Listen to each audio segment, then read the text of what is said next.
এখন দুই আসলে সেই হাজার মেরুদণ্ড চব্বিশ ঠিক সালের করার কোনো প্রক্রিয়া চলছে কিনা এই প্রসঙ্গটাতে আমি একটু কথা বলতে চাই আপনার সাথে। তবে এটা আপনি আরেকটু ওই প্রসঙ্গটা শেষ করি যে ওই যে প্রেস ক্লাব অফ ইন্ডিয়ার সেখানে যে আয়োজনটা হলো, হ্যাঁ, সেখানে একটা লুকোচুরি রকমের ভাব, যদিও প্রকাশ্যে একটা আয়োজন প্রেস ক্লাব অফ ইন্ডিয়ায় আয়োজনটা হচ্ছে, কিন্তু এই জি, যে কারা ছিলেন সেটি বলা হচ্ছে না। বা এর আগেও আমি আমার অনুষ্ঠানে আওয়ামী লীগের নেতারা এসেছেন, আমি যিনি আসলে ফ্লপ হয়েছে এই জন্য বলছে না, শেখ প্রোগ্রাম হাসিনার সাথে, ফ্লপ। ধরেন শেখ হাসিনার প্রোগ্রাম সাথে। ফ্লপ কেন আপনি বুঝতে পারবেন program flop? Who authorized it you think? আপনাকে আমি বললাম কি, আমি তো অনেক কিছু ইঙ্গিত সবকিছু তো মানে হয়েছে কি, আমার তো অলরেডি অনেক শত্রু। জিনিসটা হচ্ছে আমরা বাংলাদেশের ভালো চাই, আমরা আওয়ামী লীগের ভালো চাই। আমি আপনাকে বারবার একটা কথা বলেছি যে যে যত যায় কিছু বলুক, দিনের শেষে বাবা মা ভাই বোন সহ যে সংসার, ওটাই পৃথিবীর সবচেয়ে সুন্দর সংসার। তাই বলে কি একা মা কোনো সন্তানকে বড় করে না? করে তো। একা বাবা কোনো সন্তানকে বড় করে না? করে তো। অনেক ভাই বোনের তো বাবা মাও থাকে না, হয়তো এতিমখানা থেকেও তো অনেক সন্তান বড় হয়ে ওঠে, ভালো হয়ে ওঠে, হয়, কিন্তু সেটা কি সবচেয়ে সুন্দর? না।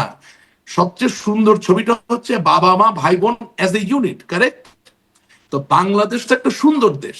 সেই দেশে আওয়ামী লীগ থাকবে, সাথে আরো 10টা গণতান্ত্রিক দল থাকবে, তারা নির্বাচন করবে, একবার আওয়ামী লীগ ক্ষমতায় আসবে, মানুষ পছন্দ না করলে আরেকজন আসবে, এটাই তো সবচেয়ে সুন্দর চিত্র, কারেক্ট? এখন ঘটনা হচ্ছে যে আমরা কি রাজনীতির ওই জায়গায় আছি? আপনি যে বলছেন লুকোচুরি, লুকোচুরি হবে না কেন? এটা তো স্কোর করার জিনিস। চেষ্টা করতেছেন কিছু একটা না, কইরা তারপরে ধরুন দৃষ্টি আমি আরো আকর্ষণ কয়েকটা করার। বিষয় মিলিয়ে বলতে চাই। ধরেন মাঝে মাঝেই শুনি, মানে অন্তত দুই একবার তো শুনেইছি যে শেখ হাসিনার সাথে সরাসরি গিয়ে বৈঠক করছেন আওয়ামী শোনেন, লীগের আমি কয়েকজন আপনাকে বলি, নেতারা। আমি কিন্তু হাবিব তখন এমনি, আমি যারা আমি বৈঠকে একটা, যাচ্ছেন আমার একটা তাদেরকে আমি অন্যায় জিজ্ঞাসা হবে। করছি, প্রশ্নটা শেষ করি, যে কি হলো বা কি উদ্দেশ্যে কথা হলো, কি কথা হলো, না, কেউ প্রকাশ করেন শোনেন, না। আহ, আ- আমি আমার এই কথাটা না বললে অন্যায় হবে, আমি মনে করি আপনার এই উত্তর আপনি পাবেন যদি ডক্টর হাবিবে মিল্লাতের মতো শিক্ষিত লোকদেরকে আওয়ামী লীগ এখন দৃশ্যমান ভাবে নেতৃত্বের জায়গায় আনতে পারে, এন্ডোর্স করতে পারে অফিসিয়ালি, তাহলে তো ওয়েল এন্ড গুড। নতুন প্রজন্মের ছেলে মেয়েকে দেখাতে পারবেন যে লেখাপড়া করে, যে গাড়ি ঘোড়া চড়ে, সে শুধু গাড়ি ঘোড়া সে চড়ে না, তার মাথায়ও বুকুট চড়ে। কিন্তু আপনি এখন যেই নেতৃত্ব রাখছেন, আহা কি বাহার, এ দিয়ে আপনি নতুন প্রজন্মকে কি জয় করতে পারবেন? হ্যাঁ, আপনি নিজের লোকদেরকেই তো জয় করতে পারতেছেন না, আর নতুন প্রজন্ম তো বাদ দিলাম। আপনাকে আমি একটা খুব সিম্পল, আজকে আপনার অনুষ্ঠানে এসেছি, আমি আমি মনে করি আমার জায়গা থেকে আমরা ভালোবাসতে পারি, দুটো কথা বলতে পারি, মতামত প্রকাশ করতে পারি। কেউ বুঝতে পারে, কেউ ভুল বুঝতে পারে, এটা তাদের ব্যাপার, আই রিয়েলি ডোন্ট কেয়ার। আপনি একটা জিনিস চিন্তা করেন, আমাদেরকে সামনে এগোতে হবে। আমাদের বাইরে একটা অবস্থান আছে, আমরা পালিয়ে এসেছি অনেকে, রাইট? যাদের একটু লজ্জা শরম আছে তারা বলে পালিয়ে এসেছে, আর যাদের লজ্জা শরম নাই তারা বলে তারা নাকি স্থান পরিবর্তন করেছে, তারা পালায়নি। তো অত বেহায়া হতে চাই না, হ্যাঁ, পালিয়ে এসেছি, পালিয়ে আছি নিজেকে বাঁচানোর জন্য। যান বাঁচানো ফরজ, এতে লজ্জার কিছু নাই। যারা বাইরে পালিয়ে আছেন তাদের ভিতর থেকে একটু অনুকরণ করা যায়, একটু অনুসরণ করা যায়, বা একটু তাদের পোর্টফোলিওটা মানুষকে বলা যায়, ভাই উনি তো একটু অ্যাকমপ্লিশড, এই ধরনের কয়েকটা লোককে সামনে আনা যেতে পারে এই বিপদের সময়। কারা তারা, এমন কে কে আছেন? এই যে আপনার অনুষ্ঠানে আসে ডক্টর হাবিব মিল্লাত আসতে পারে, হুম। কেন আসবে না? হুম। অসুবিধা কোথায়? আপনার এখানে যদিও আমিন ভাই খুবই মানে টু ব্লাইন্ড, মানে এত বেশি তেল মারা আমি পছন্দ করি না, টু হুম। মাচ, অতিরিক্ত তেল। বাট তারপর আমার মনে হয় ভদ্রলোক, শিক্ষিত মানুষ, ভদ্রলোক, ছাত্র রাজনীতি করেছেন, হ্যাঁ। আবার আপনি যদি ফিরে আসেন আপনার নিজের মাতৃভূমিতে, তাহলে আমাদের মাইনুদ্দিন হাসান চৌধুরী সাহেব, আমি কয়েকটা নাম বলছি, আমি কাউকে বাদ দিয়ে উপর নিচে করছি না, যিনি ছাত্রলীগের সভাপতি ছিলেন, extremely educated, extremely knowledgeable, and he's not a conventionally charismatic person, but he has charisma. জ্ঞান এবং শিক্ষার নিজস্ব একটা ক্যারিজম্যাটিক ধার থাকে।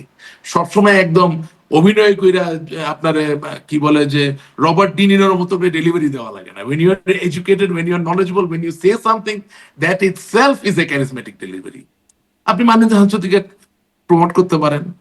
আপনি ঢাকা বিশ্ববিদ্যালয়ের ভিসি ছিলেন Maksud Kamal sir, what does he have to lose? তার বড় ভাই শাহজাহান কামাল সাহেব নোয়াখালী ফেনী আওয়ামী লীগের সভাপতি ছিলেন, মুক্তিযোদ্ধা ছিলেন, তারা মুক্তিযোদ্ধা পরিবারের। আপনি তারা আওয়ামী লীগের মুখপাত্র করতে পারেন, করেন না, 2 দিনের জন্য করেন, তাও করেন, অসুবিধা কোথায়?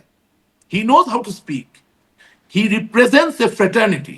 আপনি এই যে আমাদের কার্জন ভাই, আমি যেহেতু উনি শিক্ষক স্যারই বলবো, হাফিজুর রহমান কার্জন, হ্যাঁ, তাকে যে আপনি অ্যারেস্ট করে নিয়ে গেলেন এই যে পান্না সাহেবের সাথে, তারপরে এদের সাথে, তারে কি আপনি ভয় পাইতে দেখছেন? সে ভয় পায়?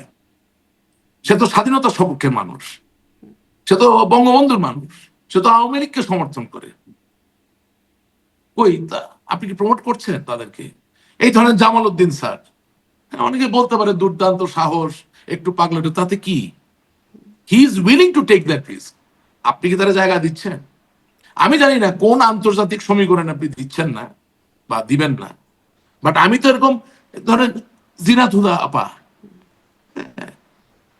ওনার স্বামী চান ভাই, ওনাকে নিয়ে অনেক কথাবার্তা আছে, বা উনি ভিসি ছিলেন, কতটা সফল ছিলেন মানছেন সেটা না, কিন্তু ডক্টর জিনাত হুদার পলিটিক্যাল কমিটমেন্ট নিয়ে কি আপনার কোনো প্রশ্ন আছে?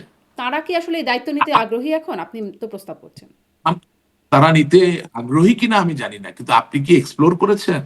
আচ্ছা, আপনি কি আচ্ছা। গবেষণাটা আপনার কাছে করেছেন? এটাই জানতে এবং চাচ্ছিলাম যে এবং আপনার কাছে কি মনে এবং হয় এবং একটু এই প্রশ্নটা এবং করতে চাই না না যে এই শুনেন, আমি নেতৃত্ব যাদেরকে আপনি বলছেন মেরুদণ্ডহীন বর্তমানে অবস্থায় আছে ৫ই আগস্টের পরে অন্তত, এই নেতৃত্বের মধ্য দিয়েই এখন আবার নতুন করে বাংলাদেশের রাজনীতিতে ফেরার একটা মানে নির্বাচনী রাজনীতিতে ফেরার একটা কৌশল কিনা এটা মানে কিচ্ছু শুনেন, বার সাবেক প্রধানমন্ত্রী কাউন্সিলের একটু শেষ করি জি, আপনি ঠিকই বলছেন, আমি আসলে ওদিকেই যাচ্ছি যে আইনজীবী ফোরাম থেকে শুরু করে স্থানীয় সংসদ নির্বাচন সবখানে অংশগ্রহণ করবে আওয়ামী লীগ, এমনটি জানিয়েছেন আওয়ামী লীগ নেত্রী শেখ হাসিনা। মানে এই নেতৃত্ব দিয়েই এই বিষয়গুলোতে তিনি এগোতে চান।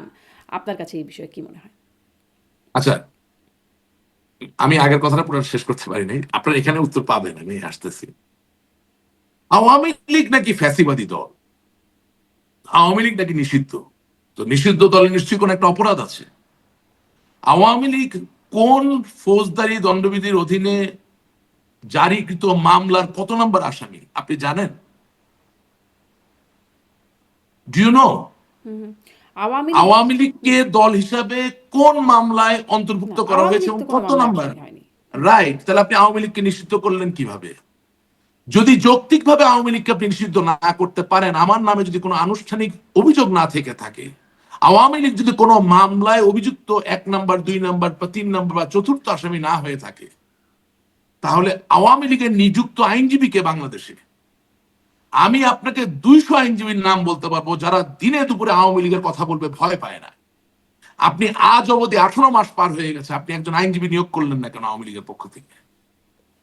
আপনি আওয়ামী লীগের কেন্দ্রীয় কমিটির বৈঠক ডেকে আপনি সর্বসম্মতির সিদ্ধান্ত নিয়ে আপনি একজন না হোক গ্রুপ অফ লয়ার্সকে আপনি অ্যাপয়েন্ট করতে পারতেন, যারা আপনার পক্ষ থেকে আওয়ামী লীগের পক্ষে যে আওয়ামী লীগ নিষিদ্ধ হতে পারে না এই কথাগুলো বলতে পারত। একদিনে তো আর ঝড় উঠে না, একদিনে তো আর স্রোত তৈরি হয় না, একদিনে পৃথিবীও তৈরি হয় না। বাইবেলও বলা আছে 6 দিন লাগছে পৃথিবী তৈরি হইতে। আপনাকে আপনার পদক্ষেপটা তো নিতে হবে। We have not done it. Why? It's a big question.